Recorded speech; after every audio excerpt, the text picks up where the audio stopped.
Hi అండి, అందరికీ నమస్కారం. అందరూ ఎలా ఉన్నారు? ఈరోజు అంతర్జాతీయ మహిళా దినోత్సవం సందర్భంగా నేను మీ అందరికీ ఒక విషయం చెప్పాలనుకుంటున్నాను. మీరు అమ్మని పూజించాలి, భార్యని ప్రేమించాలి, సోదరిని దీవించాలి. కానీ అన్నిటికంటే ముఖ్యంగా స్త్రీని గౌరవించాలి. మన భారత సంస్కృతిలో మహిళల పట్ల అపారమైన గౌరవం ఉంది. స్త్రీ అంటే ప్రేమ, ఆప్యాయత మరియు గౌరవం యొక్క ప్రతిరూపం. ఆడపిల్ల అంటే మన ఇంట్లో తులసి మొక్క లాంటిది. ఆడపిల్ల అంటే కల్మషం లేని ప్రేమకు చిహ్నం. స్త్రీలు ఉన్న ప్రతి ఇల్లు దేవతలు నివసించే దేవాలయమే. అందుకే నేను చెప్పాలనుకుంటున్నాను, అమావాస్య చీకటిలో నిండు చందమామని ఆడబిడ్డ ప్రేమలో మచ్చని మాత్రం వెతికి పట్టుకోలేం. స్త్రీని మనం ప్రేమ, కరుణ, వాత్సల్యానికి మారుపేరుగా చూస్తాం.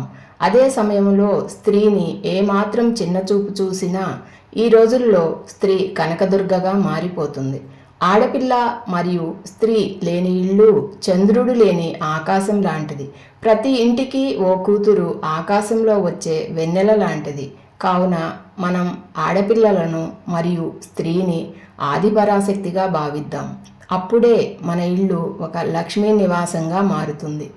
నేను అంతర్జాతీయ మహిళల దినోత్సవం సందర్భంగా ప్రతి ఒక్క ఆడపిల్లకు చెప్పాలనుకుంటున్నాను, ప్రేమ, పరిపాలన, ప్రోత్సాహము మరియు వివేకము మీ అందరికీ పుట్టుకతోనే వస్తుంది. దీనిని మీ గురువులు, తల్లిదండ్రుల ఆశీస్సులతో వినియోగం చేసుకుంటే అప్పుడు ప్రతి ఆడపిల్ల ఒక ఝాన్సీ లక్ష్మీబాయిలాగా, రుద్రమదేవిలాగా అవతరిస్తారు. చివరిగా నేను చెప్పాలనుకుంటున్నాను, రూపాయల కన్నా రూపం గొప్పది, వేల కన్నా వినయం గొప్పది, లక్షల కన్నా లక్షణం గొప్పది, కోట్ల కన్నా కొనలేని మహిళల జీవితం గొప్పది కాదంటారా? Happy women's day. Thank you.